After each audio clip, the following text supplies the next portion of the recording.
The Blue Light, from Grimm's Fairy Tales, by Jacob and Wilhelm Grimm. Translated by Edgar Taylor and Marion Edwards.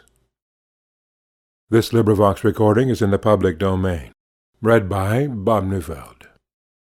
There was once upon a time a soldier who for many years had served the king faithfully, but when the war came to an end could serve no longer because of the many wounds which he had received. The king said to him, "You may return to your home. I need you no longer, and you will not receive any more money, for he only receives wages who renders me service for them." Then the soldier did not know how to earn a living, went away greatly troubled, and walked the whole day, until in the evening he entered a forest. When darkness came on, he saw a light, which he went up to, and came to a house wherein lived a witch. "Do give me one night's lodging, and a little to eat and drink," said he to her, "or I shall starve." "Oho!" she answered, "who gives anything to a runaway soldier? Yet will I be compassionate and take you in, if you will do what I wish." "What do you wish?" said the soldier. "That you should dig all around my garden for me, to-morrow." The soldier consented, and next day laboured with all his strength, but could not finish it by the evening. "I see well enough," said the witch, "that you can do no more to-day, but I will keep you yet another night, in payment for which you must to-morrow chop a load of wood, and chop it small." The soldier spent the whole day in doing it, and in the evening the witch proposed that he should stay one night more. "To-morrow you shall only do me a very trifling piece of work.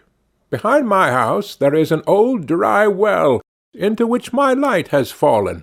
It burns blue and never goes out, and you shall bring it up again." Next day the old woman took him to the well, and let him down in a basket. He found the blue light, and made her a signal to draw him up again. She did draw him up, but when he came near the edge, she stretched down her hand, and wanted to take the blue light away from him. "No," said he, perceiving her evil intention, "I will not give you the light until I am standing with both feet upon the ground." The witch fell into a passion, let him fall again into the well, and went away. The poor soldier fell without injury on the moist ground, and the blue light went on burning. But of what use was that to him? He saw very well that he could not escape death. He sat for a while very sorrowfully. Then suddenly he felt in his pocket, and found his tobacco pipe, which was still half full. "This shall be my last pleasure," thought he, pulled it out, lit it at the blue light, and began to smoke. When the smoke had circled about the cavern, suddenly a little black dwarf stood before him, and said, "Lord, what are your commands?" "What my commands are?" replied the soldier, quite astonished. "I must do everything you bid me," said the little man. "Good," said the soldier. "Then, in the first place, help me out of this well." The little man took him by the hand, and led him through an underground passage, but he did not forget to take the blue light with him. On the way the dwarf showed him the treasures which the witch had collected and hidden there, and the soldier took as much gold as he could carry. When he was above, he said to the little man, "Now go and bind the old witch, and carry her before the judge." In a short time she came by like the wind, riding on a wild tomcat and screaming frightfully. Nor was it long before the little man reappeared. "It is all done," said he, "and the witch is already hanging on the gallows." "What further commands has my lord?" inquired the dwarf. "At the moment none," answered the soldier. "You can return home. Only be at hand immediately if I summon you. Nothing more is needed than that you should light your pipe at the blue light, and I will appear before you at once." Thereupon he vanished from his sight. The soldier returned to the town from which he came. He went to the best inn, ordered himself handsome clothes, and then bade the landlord furnish him a room as handsome as possible. When it was ready, and the soldier had taken possession of it, he summoned the little black manikin, and said, "I have served the king faithfully, but he has dismissed me and left me to hunger, and now I want to take my revenge." "What am I to do?" asked the little man. "Late at night, when the king's daughter is in bed, bring her here in her sleep. She shall do servant's work for me." The manikin said, "That is an easy thing for me to do, but a very dangerous thing for you, for if it is discovered, you will fare ill." When 12 o'clock had struck, the door sprang open, and the manikin carried in the princess. "Ah, are you there?" cried the soldier. "Get to work at once. Fetch the broom and sweep the chamber." When she had done this, he ordered her to come to his chair, and then he stretched out his feet and said, "Pull off my boots." Then he threw them in her face, and made her pick them up again and clean and brighten them. She, however, did everything he bade her without opposition, silently and with half-shut eyes. When the first rooster crowed, the manikin carried her back to the royal palace and laid her in her bed. Next morning, when the princess arose, she went to her father and told him that she had had a very strange dream. "I was carried through the streets with the rapidity of lightning," said she, "and taken into a soldier's room, and I had to wait upon him like a servant, sweep his room, clean his boots, and do all kinds of menial work. It was only a dream, and yet I am just as tired as if I really had done everything." "The dream may have been true," said the king.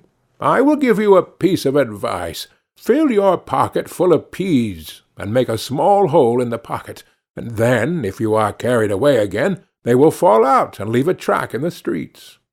But unseen by the king, the manikin was standing beside him when he said that, and heard all. At night, when the sleeping princess was again carried through the streets, some peas certainly did fall out of her pocket, but they made no track, for the crafty manikin had just before scattered peas in every street there was. And again the princess was compelled to do servant's work until cock-crow. Next morning the king sent his people out to seek the track, but it was all in vain, for in every street poor children were sitting picking up peas, and saying, "It must have rained peas last night." "We must think of something else," said the king. "Keep your shoes on when you go to bed, and before you come back from the place where you are taken, hide one of them there. I will soon contrive to find it." The black manikin heard this plot, and at night, when the soldier again ordered him to bring the princess, revealed it to him, and told him that he knew of no expedient to counteract this stratagem, and if the shoe were found in the soldier's house, it would go badly with him. "Do what I bid you," replied the soldier, and again, this third night, the princess was obliged to work like a servant, but before she went away, she hid her shoe under the bed. Next morning the king had the entire town searched for his daughter's shoe. It was found at the soldier's, and the soldier himself, who at the entreaty of the dwarf had gone outside the gate, was soon brought back and thrown into prison. In his flight he had forgotten the most valuable things he had, the blue light and the gold, and had only 1 ducat in his pocket. And now, loaded with chains, he was standing at the window of the dungeon, when he chanced to see one of his comrades passing by.